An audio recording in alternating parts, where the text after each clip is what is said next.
বৃদ্ধ ভাতা অর্থাৎ বয়স্ক ভাতার নতুন ফর্ম কিন্তু ইতিমধ্যেই প্রকাশ করা হয়েছে। স্ক্রিনে আপনারা যে ফর্মটি দেখতে পাচ্ছেন এই ফর্মটির মাধ্যমেই কিন্তু আপনাদের নতুন বৃদ্ধ ভাতা প্রকল্পের জন্য জনকল্যাণ শিবিরে আবেদন করতে হবে। শুধুমাত্র বৃদ্ধ ভাতা নয়, জনকল্যাণ শিবিরের যত রকম প্রকল্প রয়েছে প্রত্যেকটি প্রকল্পের ফর্মই কিন্তু ইতিমধ্যে দেওয়া হয়েছে। এর আগের ভিডিওতে আপনারা দেখিয়েছিলাম আয়ুষ্মান ভারতের ফর্ম ফিল আপ কেমন হবে। ইতিমধ্যে কিন্তু আয়ুষ্মান ভারতের ফর্ম প্রকাশ করা হয়েছে। ভিডিওর ডেসক্রিপশন বক্সে সেই ভিডিও লিংক আপনারা পেয়ে যাবেন, গিয়ে আপনারা অবশ্যই দেখে নেবেন যে আয়ুষ্মান ভারত প্রকল্পের ফর্ম কিভাবে ফিল আপ করতে হয়। তো যারা যারা নতুন বৃদ্ধ ভাতা প্রকল্পে আবেদন করতে চাইছেন তাদের কিন্তু এই ফর্মের মাধ্যমে আবেদন করতে হবে। পাশাপাশি অনেকেই আপনারা বৃদ্ধ ভাতা প্রকল্পে আবেদন করেছেন, এখনো পর্যন্ত ব্যাংক অ্যাকাউন্টে টাকা আসেনি, অথবা যদি আপনি অনলাইন থেকে স্ট্যাটাস চেক করেন সেক্ষেত্রে অনেকের ক্ষেত্রে অ্যাপ্লাইড ভেরিফিকেশন পেন্ডিং অপশন আসছে। আবার এমনও হয়েছে আপনার নিজের নামে বৃদ্ধ ভাতা রয়েছে কিন্তু টাকা পাচ্ছে অন্য কেউ।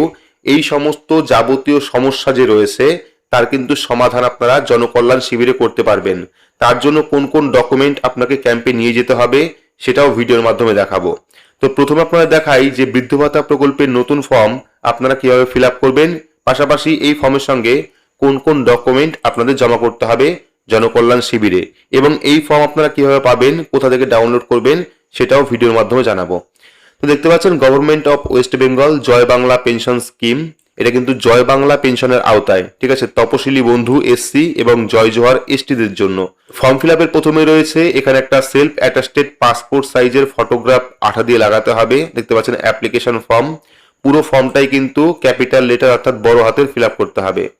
তো আপনি কোন প্রকল্পে আবেদন করবেন প্রথমে টিক করতে হবে, তপশিলি বন্ধু অর্থাৎ এসসি, যদি এসসি হন সেক্ষেত্রে টিক করবেন। পরবর্তী জয় জোহার এসটি, যদি আপনি এসটি কাস্টের হন সেক্ষেত্রে এখানে আপনারা টিক করবেন। টিক করার পর প্রথমে আপনারা পেয়ে যাবেন বেনিফিশিয়ারি নেম, যার নামে আপনি বৃদ্ধ ভাতা প্রকল্পের জন্য আবেদন করবেন তার নাম এবং পদবি এখানে লিখবেন বড় হাতের ইংরেজিতে। লেখার পর পরবর্তী জেন্ডার, আপনি মেল না ফিমেল না আদার্স, অর্থাৎ যিনি জয় বাংলা প্রকল্পে আবেদন করবেন সে ছেলে না মেয়ে না আদার্স সেটা আপনাকে টিক করতে হবে। যদি ছেলে হন সেক্ষেত্রে মেলের উপর টিক করবেন, যদি ফিমেল অর্থাৎ মহিলা হন সেক্ষেত্রে ফিমেলের উপর টিক করবেন, আদার্স হলে আদার্সের উপর টিক করবেন। টিক করার পর ডেট অফ বার্থ, আপনাকে কিন্তু এখানে ডেট অফ বার্থ লিখতে হবে, অর্থাৎ প্রথমে তারিখ, তারপর মাস, তারপর বছর। এইবার দেখতে পাচ্ছেন এজ অ্যাজ অন 1/1/2026, অর্থাৎ 1/1/2026 অনুযায়ী আপনার বয়স কত হচ্ছে সেটা আপনাকে লিখতে হবে। 60 বা 61 বা 62 বা 65 70 75 সেটা আপনারা এখানে লিখবেন। এর পরবর্তী পেয়ে যাবেন ফাদার্স নেম, এখানে বাবার নাম লিখবেন, বাবার নাম এবং পদবি লিখবেন, যিনি আবেদন করবেন তার বাবার নাম লিখবেন। লেখার পর মাদার্স নেম, মায়ের নাম লিখবেন, নাম এবং পদবি দিয়ে। লেখার পর কাস্ট কি রয়েছে, আপনার কাস্ট এসসি না এসটি, যদি এসসি হয় সেক্ষেত্রে এসসির ওপর টিক করবেন, যদি এসটি হয় সেক্ষেত্রে এসটির ওপর টিক করবেন। টিক করার পর রিলিজিয়ন অর্থাৎ ধর্ম কি রয়েছে এখানে আপনার ধর্ম লিখবেন।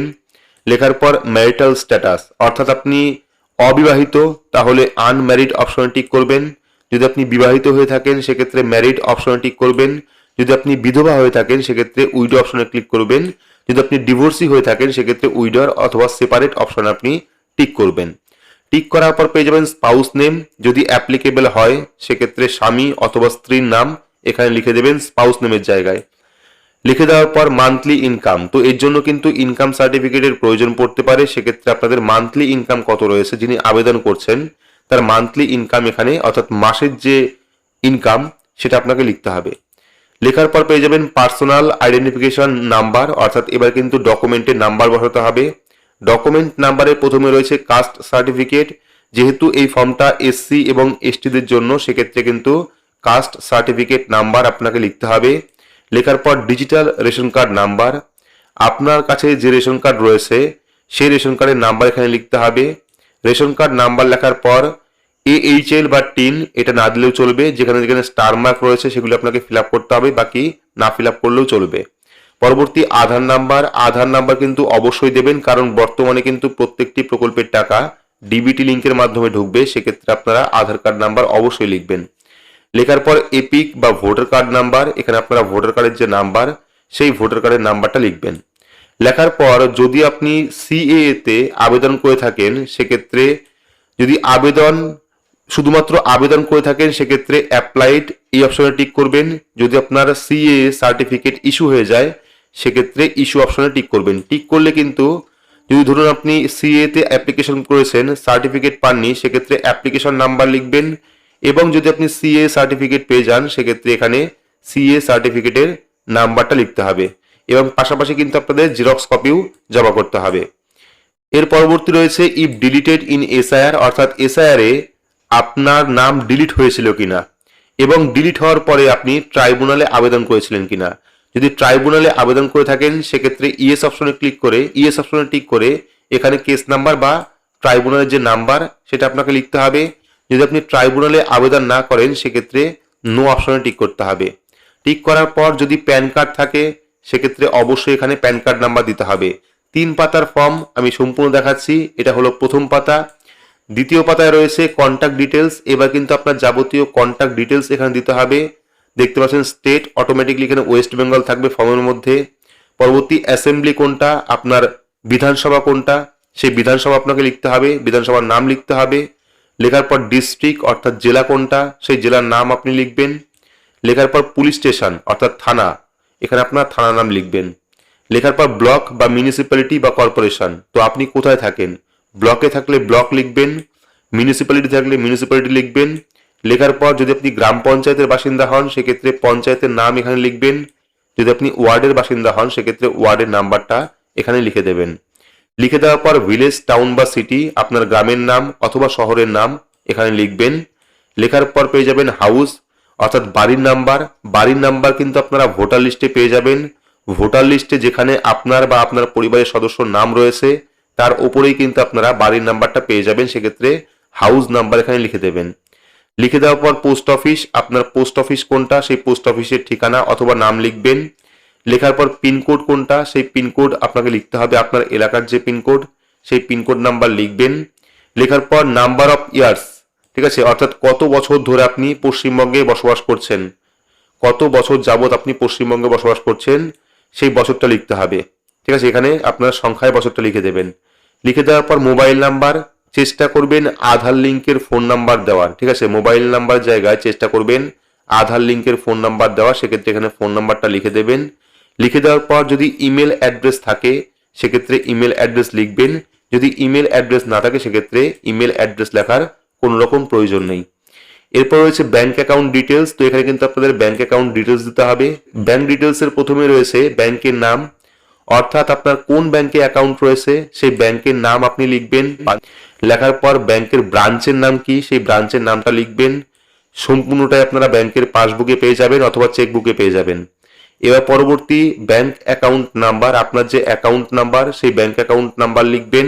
পরবর্তী ব্যাংকের যে আইএফএসসি কোড সেই আইএফএসসি কোড নাম্বারটা এখানে লিখে দেবেন। এখানে দেখতে পাচ্ছেন Aadhaar link bank account for DBT credit, অর্থাৎ আধার লিঙ্কের ব্যাংক অ্যাকাউন্ট লাগবে। যে ব্যাংক অ্যাকাউন্টে ডিবিটি লিঙ্ক রয়েছে সেই ব্যাংক অ্যাকাউন্ট নাম্বারই দেবেন। ঠিক আছে, তো ব্যাংকের ডিটেলস দেওয়ার পর পরবর্তী পেয়ে যাবেন সমস্ত ডকুমেন্টের লিস্ট। এখান থেকে কোন কোন ডকুমেন্ট আপনার কাছে রয়েছে সেই ডকুমেন্টে টিক করবেন। যেমন পাসপোর্ট সাইজ ফটো, একটি ফটো লাগবে, টিক করবেন। Copy of caste certificate, caste সার্টিফিকেটের কপি লাগবে, জেরক্স কপি। সবগুলোতে কিন্তু সেলফ অ্যাটাস্টেড অর্থাৎ সই থাকতে হবে। যে কটা জেরক্স আপনি জমা করবেন প্রত্যেকটাতে কিন্তু সই থাকতে হবে। পরবর্তী ডিজিটাল রেশন কার্ডের কপি লাগবে, কপি অফ আধার কার্ড, আধার কার্ডের জেরক্স কপি লাগবে, copy of voter card, voter কার্ডের জেরক্স কপি লাগবে, copy of residential certificate, self declaration, residential certificate লাগবে। পরবর্তী copy of income certificate, income সার্টিফিকেটের প্রয়োজন পড়বে, আপনারা অনলাইন থেকে তৈরি করতে পারেন অথবা পঞ্চায়েত থেকে নিতে পারেন ইনকাম সার্টিফিকেট। পরবর্তী কপি অফ ব্যাংক পাসবুক, ব্যাংকের পাসবুকের প্রথম পাতার জেরক্স লাগবে, এবং যদি অন্য কোনো ডকুমেন্ট থাকে সেক্ষেত্রে এখানে লিখবেন। লেখার পর পরবর্তী অংশ আপনি পেয়ে যাবেন। দেখতে পাচ্ছেন এখানে পরবর্তী অংশ রয়েছে 3 নাম্বার পেজ। এখানে সেলফ ডিক্লারেশন রয়েছে। আপনারা সেলফ ডিক্লারেশনে পেয়ে যাবেন যে আপনি আগে বা বর্তমানে কোন রকম পেনশন পাচ্ছেন কিনা, যেমন স্টেট গভর্নমেন্ট, সেন্ট্রাল গভর্নমেন্টের কোন রকম প্রকল্পের টাকা পাচ্ছেন কিনা, NSAP old age pension, NSAP widow pension, NSAP disability pension, old age pension, widow pension, এই সমস্ত প্রকল্পে যদি সুবিধা পেয়ে থাকেন সেক্ষেত্রে এখানে টিক করতে হবে। বাকি এই নিচে আপনি যেদিন ফর্মটা জমা করবেন সেই ডেটটা দেবেন, প্রথমে তারিখ, তারপরে মাস, তারপরে বছর লিখে যিনি অ্যাপ্লিকেশন করবেন বা অ্যাপ্লাই যিনি করবেন তার কিন্তু এখানে একটা সই দিতে হবে, সই করতে হবে। এটাই হলো মূল ফর্ম ফিল আপ। এর পরবর্তী কিন্তু যাবতীয় যে ফর্ম রয়েছে সেটা অফিস ইউজের জন্য। এইটুকু জায়গা আপনাকে ছেড়ে দিয়ে দেবে, যেটা আপনার প্রমাণস্বরূপ থেকে যাবে, অর্থাৎ ফর্মটা নিয়ে নেবে এবং এইটুকু জায়গা acknowledgement number, application ID, acknowledgement date, এই ডিটেলস দিয়ে কিন্তু আপনাকে এইটুকু কপি দিয়ে দেবে। তো এটা হলো জয় বাংলা প্রকল্পের ফর্ম ফিল আপ। আমি ইতিমধ্যে আয়ুষ্মান ভারতের ফর্ম ফিল আপ দেখিয়েছি। এইবার এর সঙ্গে কোন কোন ডকুমেন্ট লাগবে সেটা দেখালাম। এইবার যদি আপনি অলরেডি বৃদ্ধ ভাতা প্রকল্পে আবেদন করে থাকেন কিন্তু এখনো পর্যন্ত টাকা পাননি বা কোনো রকম সমস্যা হয়েছে, স্ট্যাটাসে আপনারা দেখতে পাচ্ছেন অ্যাপ্লিকেশন হয়ে গেছে কিন্তু পেন্ডিং রয়েছে, এই সমস্ত যে ক্ষেত্রে রয়েছে, অর্থাৎ অ্যাপ্লিকেশন অ্যাপ্লাইড ভেরিফিকেশন পেন্ডিং, অথবা আপনার নামে ভাতা রয়েছে কিন্তু টাকা অন্য কেউ পাচ্ছে, সেক্ষেত্রেও কিন্তু আপনারা জনকল্যাণ শিবিরে অভিযোগ করতে পারবেন। তার জন্য কিন্তু Aadhaar card, voter card, ration card, ব্যাংকের পাসবুক নিয়ে যেতে হবে। তাহলে কিন্তু আপনার সমস্যার সমাধান আপনি ক্যাম্পের থেকে করতে পারবেন। আশা করি পরবর্তী সময় থেকে আপনি সেই প্রকল্পের টাকাও পাবেন। বিভিন্ন সমস্যা এবং বিভিন্ন প্রকল্পে আবেদন করার জন্য 15, 16, 17 তারিখ 3 দিন কিন্তু এই ক্যাম্প চলবে। অবশ্যই আপনারা ক্যাম্পে যাবেন, আপনার যে প্রকল্পে আবেদন করার দরকার সেই প্রকল্পে আবেদন করবেন, পাশাপাশি যা আপনার সমস্যা রয়েছে সেই অভিযোগ কিন্তু আপনি করতে পারবেন। আমি চেষ্টা করব সমস্ত যে ফর্ম, সেই ফর্মের পিডিএফ গুলি আমার টেলিগ্রাম গ্রুপে এবং হোয়াটসঅ্যাপ গ্রুপে দেওয়ার জন্য। ইতিমধ্যে কিন্তু গ্রুপে আয়ুষ্মান ভারতের ফর্মটি দেওয়া আছে। আমি ওল্ড এজ পেনশন অর্থাৎ জয় বাংলা ফর্ম রয়েছে, সেই ফর্মটা কিন্তু গ্রুপে দিয়ে দেবো। ভিডিও ডেসক্রিপশন বক্সে সমস্ত গ্রুপের লিঙ্ক আপনারা পেয়ে যাবেন, অবশ্যই জয়েন হয়ে নেবেন। ধন্যবাদ।